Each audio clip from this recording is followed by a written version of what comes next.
Operation सिंदूर पर भारतीय सेना का बड़ा खुलासा है। उन्होंने कहा है कि पाकिस्तानी सेना ने कई बार अमृतसर के गोल्डन टेम्पल को भी निशाना बनाया था। हमारे साथ बीजेपी के राष्ट्रीय प्रवक्ता आरपी सिंह बात करने के लिए मौजूद हैं। सर, अमृतसर के गोल्डन टेम्पल को भी निशाना बनाया गया था, ये खुलासा भारतीय सेना ने किया है, कैसे देखते हैं इसे? ये चौंकाने वाला और विचलित करने वाला मामला है, क्योंकि गोल्डन टेम्पल पर जो जानकारी आ रही है 18 ड्रोन हमले के लिए भेजे गए और एक मिसाइल भेजा गया।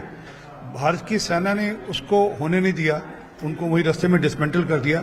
आभार है भारत की सेना का, परंतु पाकिस्तान की ओर से कोई कमी नहीं थी। उनकी चेष्टा ये थी कि जिस प्रकार से हमने पुंछ में गुरुद्वारा तोड़ा, वहाँ पर गुरुद्वारा का नुकसान किया, वहाँ पर एक रागी साहब की हत्या भी हो गई, उनकी मृत्यु भी हो गई। इसी प्रकार हम दरबार साहब पर हमला कर उसका आरोप हम भारत की सरकार पर लगा देते। इसी प्रकार उनके इसी 3 दिन के अंदर उन्होंने कहा कि भारत की सेना ननकाना साहब पर भी हमला करना चाहती है, भारत की सेना करतारपुर पर भी हमला करना चाहती है। वे जानकर यहाँ पर हिंदू और सिखों में एक डिवाइड करने की कोशिश करी थी। आभार है भारत की सेना का, और सचमुच प्रशंसनीय योग्य है भारत की सेना जिन्होंने ऐसा होने नहीं दिया। सर, तो जिस तरीके से बार बार धार्मिक स्थलों को टारगेट किया जा रहा है और इस तरीके की मंशा रखी जा रही है, तो आखिरकार ये ऐसा क्यों हो रहा है? ऐसा देखिए, उनकी कोशिश थी कि हम ऐसा कर यहाँ पर अराजकता फैला दें, हमला हम करें और आरोप भारत की सेना पर लगा दें और बाद में यहाँ पर अराजकता फैला दें।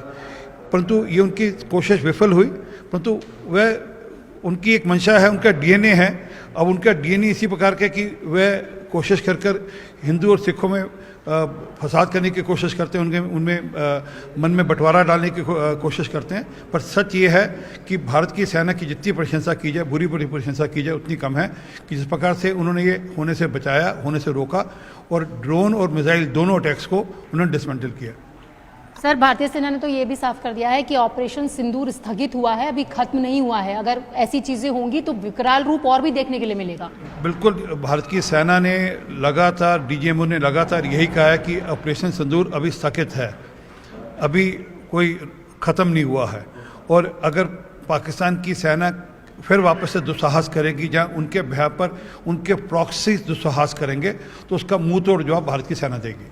सर, वैसे एक आखिरी सवाल है कि भारतीय सेना के शौर्य, पराक्रम, सम्मान को लेकर तिरंगा यात्रा भी हो रही है। दूसरी तरफ अगर कांग्रेस की बात की जाए तो वो लगातार सवाल खड़े कर रहे हैं। पवन खेड़ा ने भी सवाल खड़ा किया है, उस पर क्या कहना चाहेंगे? देखिए, इनकी आदत है, इनकी डीएनए है।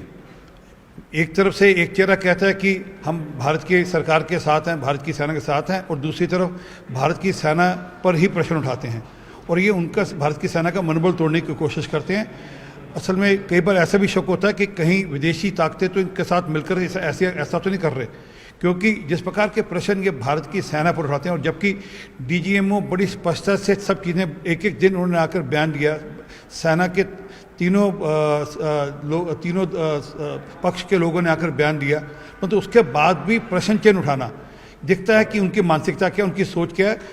किसी ढंग से भी शरारत कर हम यहाँ पर भारत की सेना के शौर्य पर प्रश्न उठाएं।